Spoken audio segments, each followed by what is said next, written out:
Bismillahir Rahmanir Rahim. Assalamualaikum warahmatullahi taala wabarakatuh. Alhamdulillah rabbil alamin wassalatu wassalamu ala asyrafil anbiya wal mursalin wa ala alihi wa sahbihi ajma'in. Alhamdulillah, we have just in the previous video talk about how we have to save the millennial generation of the ummah before they are afflicted by the same disease of aimlessness, addiction and entitlement syndrome that is facing many of the youth of the world today.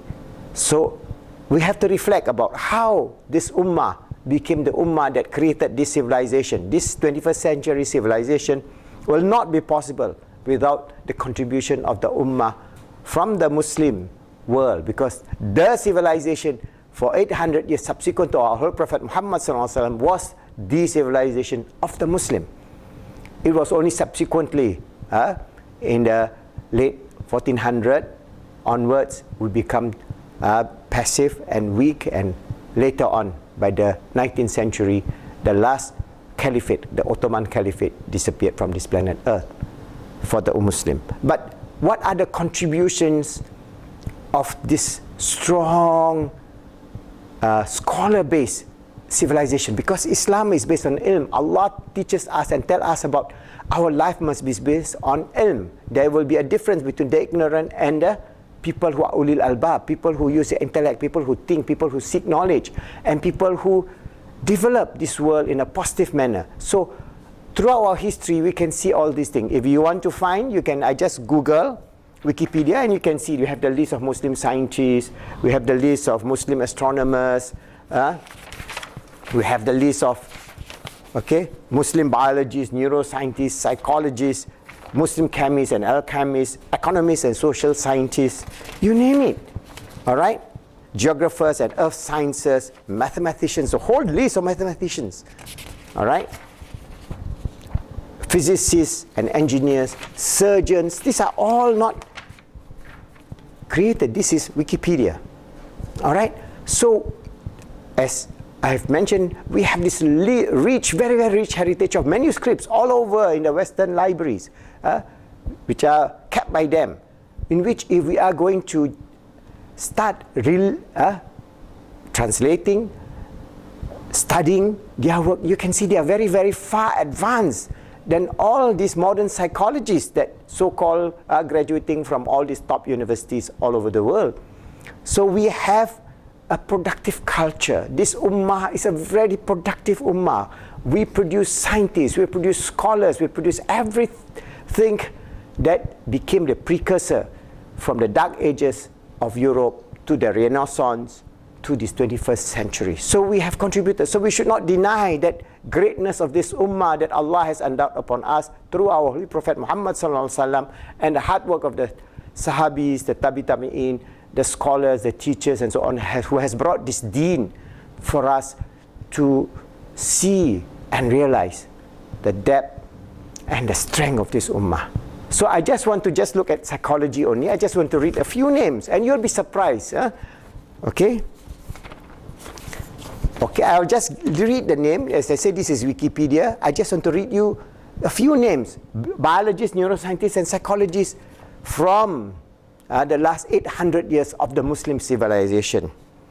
Okay, for example, Ibn Sirin, all right, author of the work on dreams and dreams interpretation. So we have dreams and dream interpretation in the year 654. Ibn Sirin lived in that age and he has written series of books on dreams and dream interpretation. Al-Kindi, pioneer of psychotherapy and music therapy. So Muslims have music therapy. So today we have some Muslim music is haram. You know, they don't study the heritage of this great ummah. That is Al-Kindi. He was a pioneer of psychotherapy and music therapy. Ibn Sahal Rabbani At-Tabari, pioneer of psychiatry, clinical psychiatry and clinical psychology. Ahmad Ibn Sahal Al-Bakhi, pioneer of mental health, medical psychology, cognitive therapy, psychophysiology, psychosomatic medicine. Al-Farabi, pioneer of social psychology and consciousness study of consciousness. So you see, we have these great people. Ali ibn Abbas al-Majusi, pioneer in neuroanatomy neurobiology and neurophysiology. Abu Al-Qasim Al-Zahari, Abu Qasis, pioneer of neurosurgery. We even have in our Muslim civilization that we could operate even on the brain. There are tools today in the various museums to show how Muslims have been able to do neurosurgery and the patient survive. All right. Ibn al-Hadim, founder of experimental psychology, psychophysics, phenomenology, and the idea of visual perception. Al-Biruni, pioneer of reaction time. So we have what we have. For example, I was talking about FET, feeling, emotion, thinking mode. Al-Biruni was working on this idea of what is the reaction time. Ibn Sina, we know, Ibn Sina or Ibn Sina, pioneer of neuropsychiatry, thoughts experiment, self-awareness and self-consciousness. Ibn Zuhur, pioneer in neurology and neuropharmacology. All right. Averroes, pioneer in Parkinson's disease. Ibn Tufil, pioneer in tabula rasa and nature versus nature. Right? So you can see this idea of whether DNA is influencing you, nature or nurture. All right, and so many more. Ibn al-Qayyim, Al-Jawzi. We have Al-Imam Ghazali, Hujjatul Islam, who has very great depth and perception of the whole world of psychology. All right, so we can see that this civilization of the Ummah has brought generations and upon generations and generations of scholars just in one little field, as I say, of psychology. So if we are going to revive this idea, we can revive this idea by developing this idea of positive Islamic psychology, relieve this grandeur of this depth of our scholarship by what?